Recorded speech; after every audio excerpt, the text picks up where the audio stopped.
కేవలం ₹1,00,000 ఇన్వెస్ట్మెంట్తో మీరు మేధా ఇన్స్టిట్యూట్ బ్రాంచ్ని మీ ప్రాంతంలో ప్రారంభించండి. Hello and welcome to this candid conversation. Cinema ఇండస్ట్రీలో ప్రత్యేకంగా లైంగిక వేధింపులు బాగా ఎక్కువగా ఉన్నాయని చెప్పి ఇటీవల కాలంలో వచ్చిన హేమా కమిటీ రిపోర్ట్స్ మొదలుకుని గతంలో కూడా జరిగిన అత్యంత పెద్ద ఉద్యమం అంటే తెలుగు చిత్ర పరిశ్రమలో జరిగిన ఉద్యమం కావచ్చు, దేశవ్యాప్తంగా అనేక చోట్ల హరాస్మెంట్ అట్ వర్క్ ప్లేస్ అనే ఈ అంశం మరొకసారి తెరపైకి వచ్చింది. తాజాగా ఏంటంటే జానీ మాస్టర్ అనే కోరియోగ్రాఫర్ తన సిబ్బందిని అక్కడ చుట్టూ ఉండే అమ్మాయిలని లైంగికంగా వేధించారని చెప్పి వస్తున్న ఆరోపణల నేపథ్యంలో ఇవాళ అసలు ఈ పాష్ కమిటీ అంటే ఇండస్ట్రీలో ఉండే పాష్ కమిటీ నివేదిక ఏం చెప్పింది, ఏం ఫైండింగ్స్ ఉన్నాయి, అలాగే వీటిపై ఎట్లాంటి చర్యలు తీసుకోవచ్చు చట్టపరంగా, ఈ అంశాలపై మాట్లాడడానికి పాష్ కమిటీలో సభ్యులైన ఫ్యామిలీ లాయర్ అండ్ అందరికీ సుపరిచితులు కావ్య గారు ఉన్నారు. కావ్య గారితో మాట్లాడబోతున్నాం. నమస్కారం కావ్య గారు. నమస్కారం అండి. Thank you for joining us here.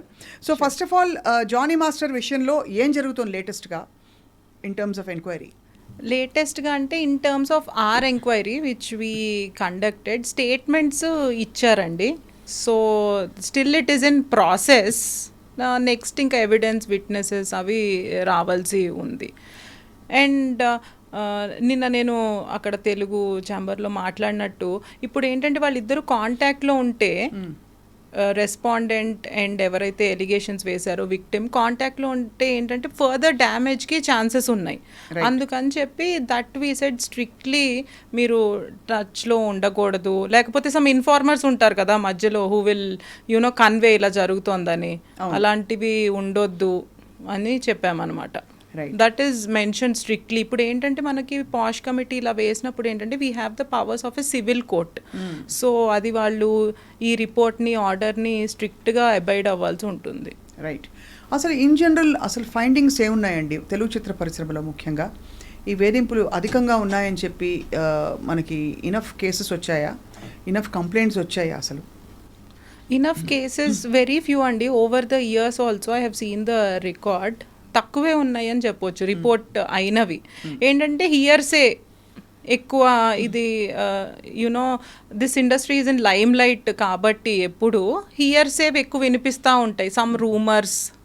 కానీ మనం వాటిని కాగ్నిజెన్స్ తీసుకోలేము కదా. We need a proper complaint. Yeah.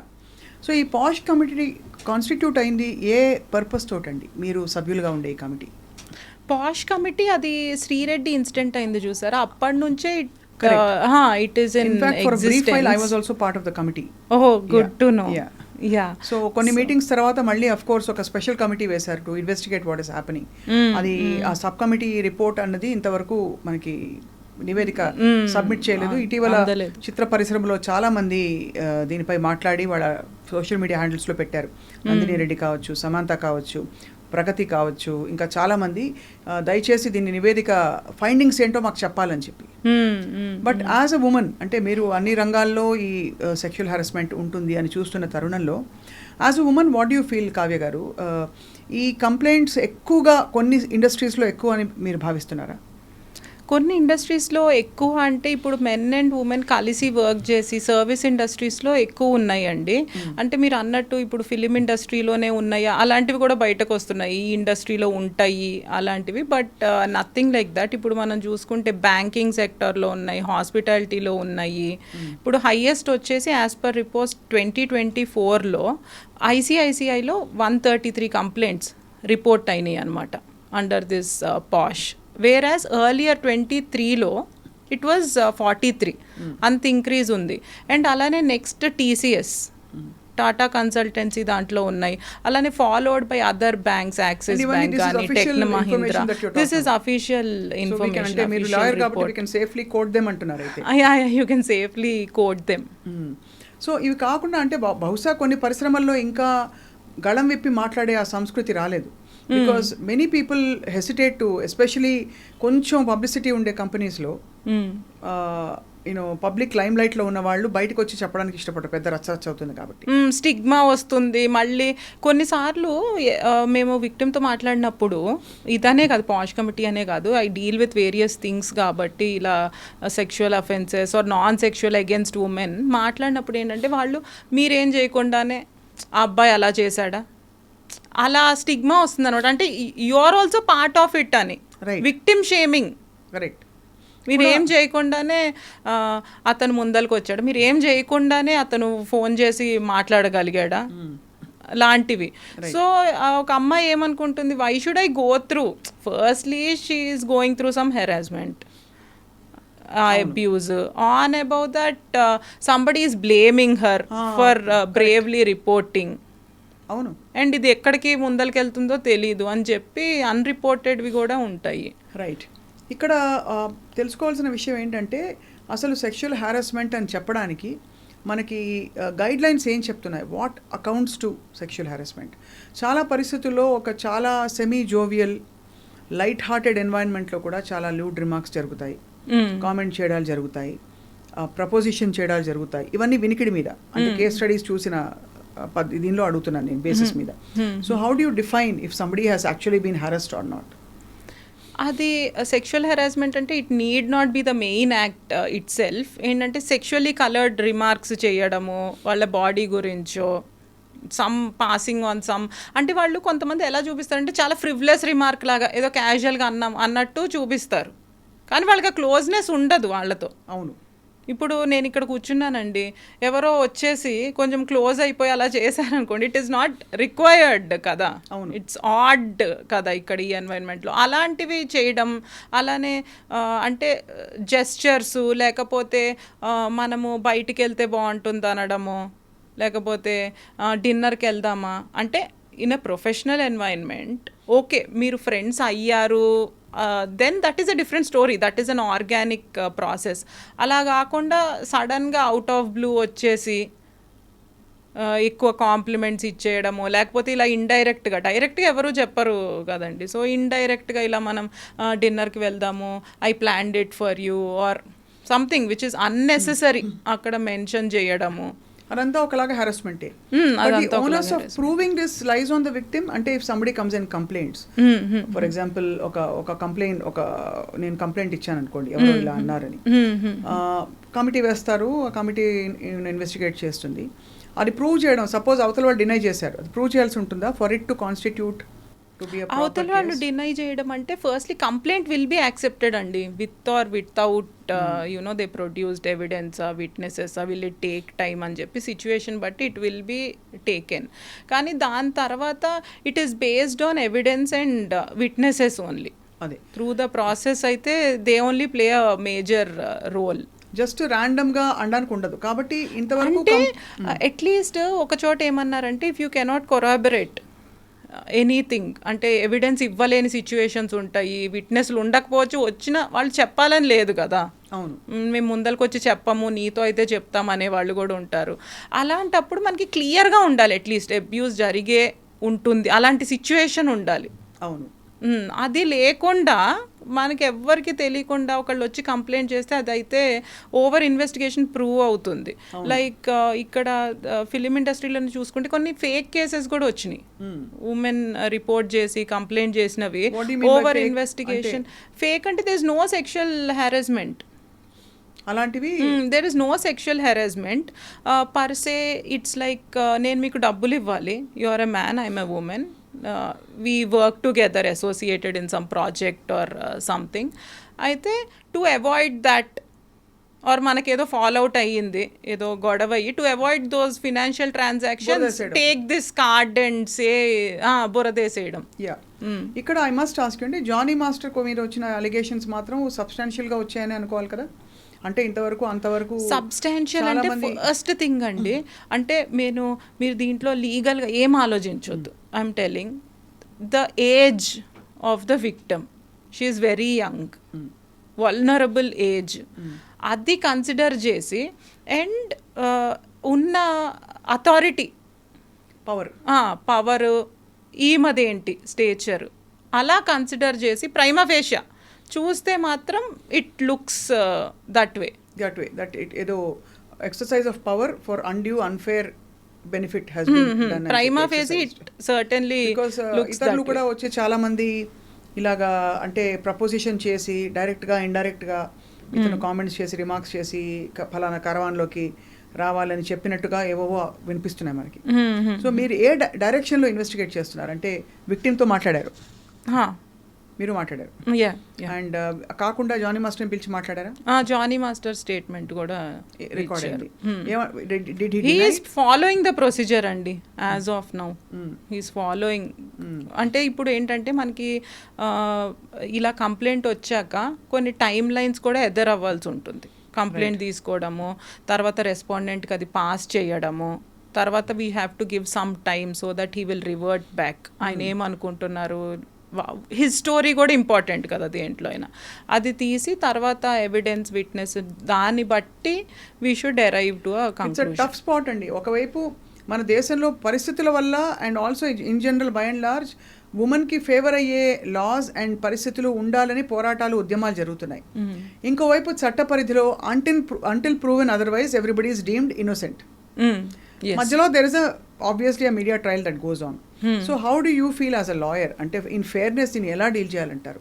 ఒకవేళ if is proven to be guilty ఎలాంటి శిక్షలు ఉంటాయంటారు? ఒకవేళ if is not proven to be guilty, what is the justice that will be serve to this girl who has complaint? ఇప్పుడు we will go with natural justice principles ఏనండి. It won't be like ఆమె women కాబట్టి ఆమె చెప్పిందంతా correct అలా ఈ విషయంలోనే కాదు, ఇన్ ఎనీ కంప్లైంట్ అవ్వదు కదా. We have to see both the sides.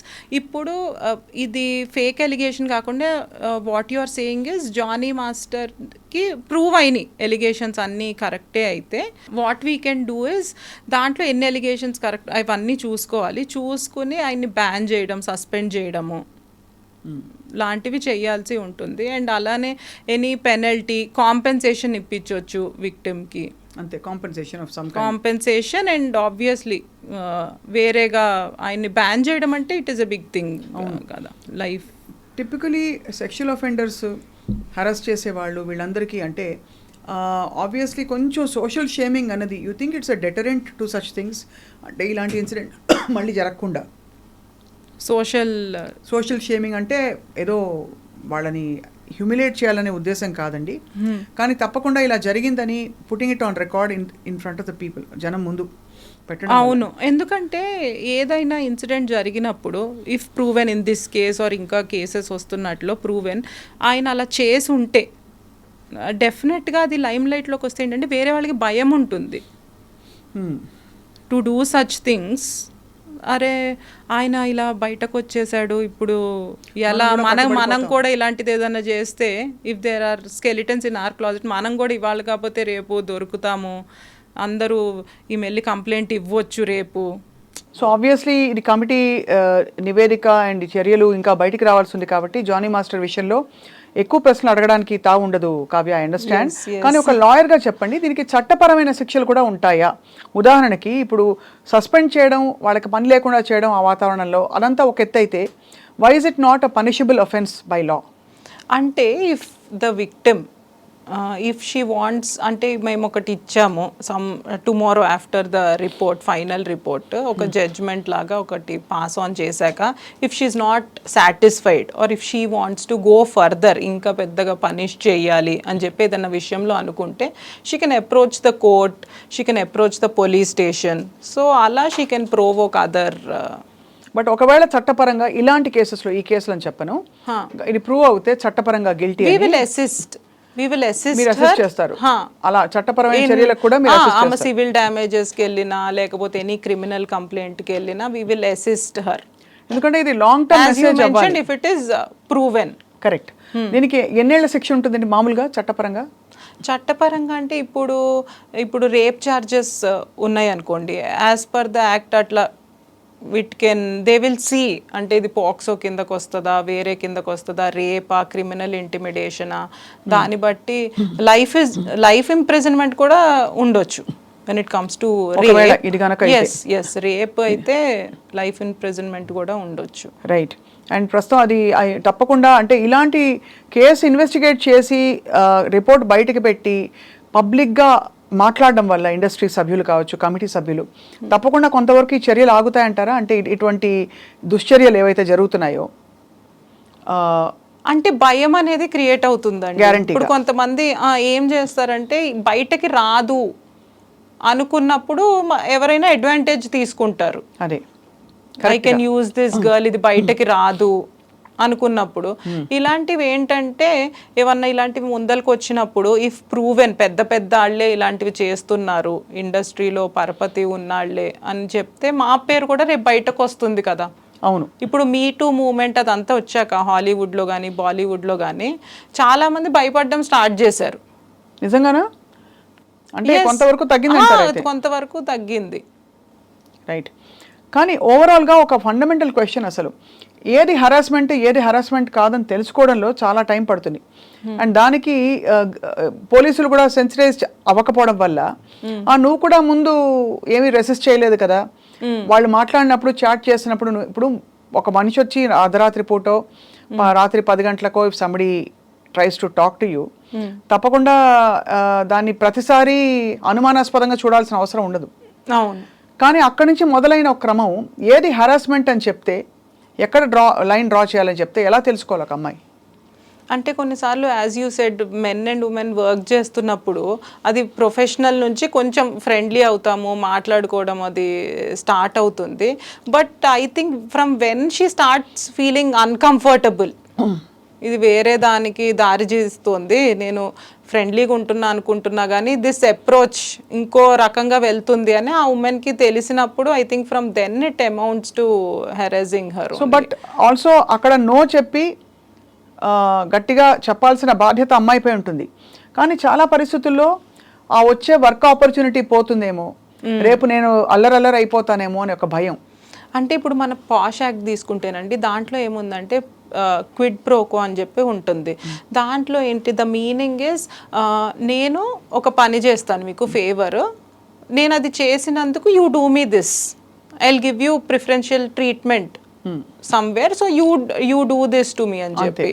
అది ఏమవుతుందంటే అది కన్సెన్షువల్ అయిపోయి నోబడీ కెన్ సే మరి ఇంకా హెరాస్మెంట్ ఏముంది, ఇది ప్రామిస్ చేస్తేనే కదా యూ కేమ్ ఫార్వర్డ్, నిన్నేమి హెరాస్ చేయలేదు కదా, నీకు ఈ ఆపర్చునిటీ కావాలి, ఈ ప్రివిలేజ్ కావాలి, లేకపోతే ఈ ప్రాజెక్ట్ కావాలి, అందుకనే కదా నువ్వు ముందరకు వచ్చి అంతమంది అమ్మాయిలు ఉన్నారు నిన్నే ఎందుకు తీసుకోవడానికి, యూ డిడ్ దట్. అలా కొంచెం జనరలైజ్ చేస్తుంటారు. యాజ్ యూ సెడ్ సెన్సిటైజేషన్ లేకపోతే ఏమవుతుందంటే ఇలాంటివి కామనే కదా, ఏముంది ఆ అమ్మాయి కూడా ముందరకు వచ్చింది కదా అంటారు. బట్ అది కూడా సెక్షువల్ హెరాస్మెంటేనండి. It is mentioned in the act itself. And as you said 2 things ఉన్నాయి దీంట్లో. ఒకటి, ఇది చేస్తే ప్రిఫరెన్షియల్ ట్రీట్మెంట్ ఇస్తా నీకు, I take you to places positions, membership ఇస్తా, లేకపోతే నిన్ను పైకి నెట్టేస్తాను, లైక్ కాంట్ బి అన్నారు అనుకోండి, then that is also sexual harassment only. What she deserves ఇవ్వకుండా చేసినా it amounts to that. Right. So ఓవరాల్గా అయితే క్లియర్ గైడ్ లైన్స్ అయితే ఉన్నాయి. మరి ఆడపిల్లల్ని ఇన్ వేరియస్ ఇండస్ట్రీస్ సెన్సిటైజ్ చేయడానికి ఏం చేయాలంటారు? To put your foot down and say no, no is a no అని. అంటే బేసిక్గా జెండర్ సెన్సిటైజేషన్ కావాలండి మనకి. మనము హేమా కమిటీ గురించి మాట్లాడుకున్నా, ఇప్పుడు అలానే పాష్ మీరు అన్నారు గైడ్ లైన్స్ వాటి గురించి మాట్లాడుకున్నా, అవి ఏం చెప్తున్నాయి అంటే ఇప్పుడు బాగా క్లియర్గా కనిపించే ప్లేసెస్లో, వర్క్ ప్లేస్లో ఇట్లా ఒక కమిటీ ఉంది అని తెలియజేయడం. ఎందుకంటే చాలామందికి తెలియదు. ఇప్పుడు when I speak to people in the corporate, మా ఫ్రెండ్స్కి కూడా ఇలా ఒకటి ఉంటుందని తెలియదు. దో ఇట్ ఈస్ మ్యాండేటరీ, ఎవరంత ఫాలో అవ్వడం లేదు. రైట్. సో అలా అన్ని చోట్ల పెట్టారనుకోండి విత్ పిక్చర్స్, ఇట్లా ఈ కమిటీ ఉంది and this amounts to sexual harassment, you can be penalised, you can be punished, you can lose your job for that అని చెప్పి అప్పుడు ఎంతైనా భయం అనేది క్రియేట్ అవుతుంది మనుషుల్లో.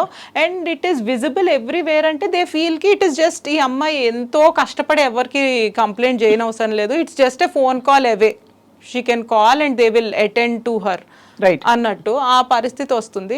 At the same time gender sensitisation ఎందుకు చెప్పానంటే మనకి పేట్రియార్కల్ సొసైటీ కాబట్టి మనం కొన్ని విషయాల్లో కండిషన్ అయిపోయాము. అదే ఇప్పుడు మీకే ఇప్పుడు జెండర్ రోల్స్ మనం అనుకున్నా కూడా, ఇప్పుడు గైనకాలజిస్ట్ అంటే ఉమెన్, పోలీస్ అంటే మ్యాన్, అలా మనము మైండ్లో రోల్స్ అంటే this is a small thing but అలా ఫిక్స్ అయిపోయాం. మన నెక్స్ట్ జనరేషన్లో కూడా అదే మోడ్లో ఉంటే what we are trying for is equality. అవును. ఆ ఈక్వాలిటీ ఎప్పుడు అచీవ్ అవుతాము? మన మైండ్ సెట్లోనే మనం ఉమెన్ ఈ రోల్స్కే రెస్ట్రిక్టెడ్, ఈ జెండర్ ఈ రోల్స్కే రెస్ట్రిక్టెడ్ అని పెడితే మనం దానికి వెళ్ళలేము. So the sensitization should start from there. Correct.